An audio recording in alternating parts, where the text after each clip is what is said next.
in number 8, we need to find f of x plus h. Okay, so that's going to be our input. Every time we meet an x, we're going to replace it with the new input, which is x plus h. Okay, so here we go. We've got our input. We square it, and then we subtract 3 times our input. And now our input is, instead of x, it's now x plus h.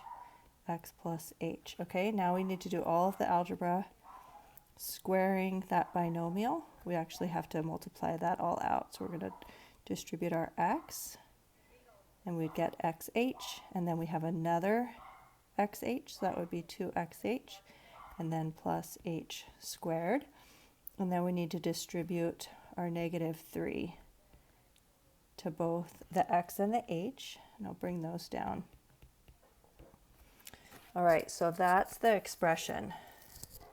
In part B, we need to find the difference quotient, which takes and does our f function twice. We do it once, and then we do it twice, each time with different input.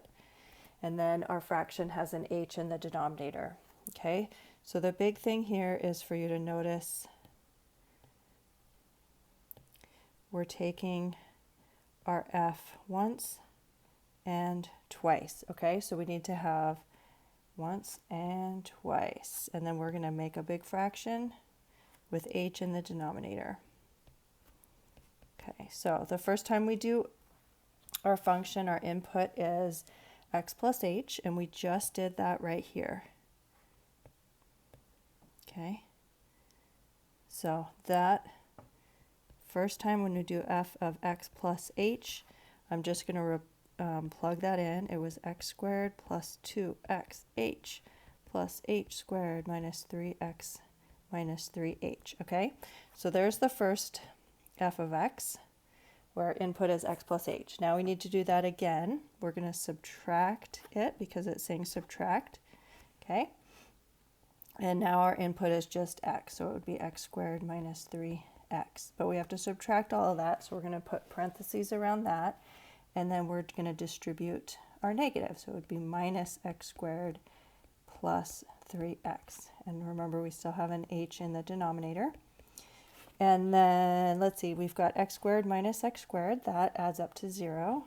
Negative 3x plus 3x. So we end up with 2xh plus h squared minus 3h, all divided by h. So I can simplify and divide each of those by h. And that gives me 2x plus h minus 3, and that's my final answer.